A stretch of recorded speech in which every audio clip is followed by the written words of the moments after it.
আসসালামু আলাইকুম বন্ধুরা, আজকে আমি আপনাদের মাঝে নিয়ে এসেছি মিষ্টি কুমড়া দিয়ে বেসন দিয়ে ভাজি করব। দেখুন, বেসনগুলো আমি এইভাবে গুলিয়ে নিয়েছি। বেসনে মরিচের গুঁড়া, সামান্য হলুদ, পরিমাণ মতো লবণ দিয়ে গুলিয়ে নিয়েছি এবং মিষ্টি কুমড়াগুলো দেখুন এরকম পাতলা পাতলা করে কেটে নিয়েছি, কেটে ধুয়ে নিয়েছি। এখন এগুলো গুলিয়ে রাখা বেসনে ডুবিয়ে তেলে ভাজবো। দেখুন, বেসনগুলো গুলিয়ে নিয়েছি আমি।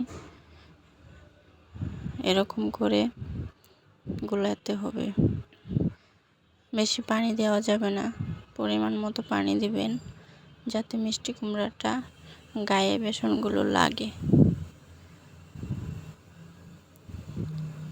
দেখুন, একটা একটা করে বেসন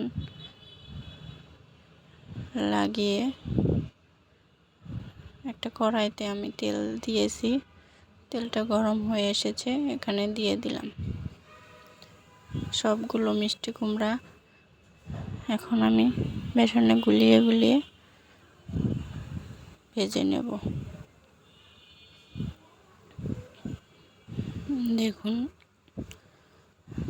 এভাবে সবগুলো ভেজে নেব।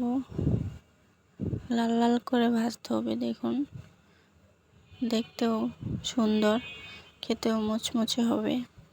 এভাবে সবগুলো মিষ্টি কুমড়া বেসনে ডুবিয়ে ডুবিয়ে ভেজে নিচ্ছি, ভেজে নামিয়ে নিব। দেখুন, সবগুলো ভাজা হয়ে গেছে, নামিয়ে নিয়েছি।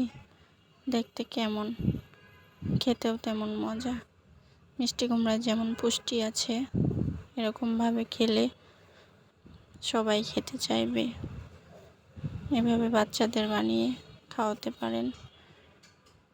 রেসিপিটা ভালো লাগলে লাইক, কমেন্ট, শেয়ার এবং সাবস্ক্রাইব করে পাশে থাকবেন। ধন্যবাদ বন্ধুরা, আসসালামু আলাইকুম।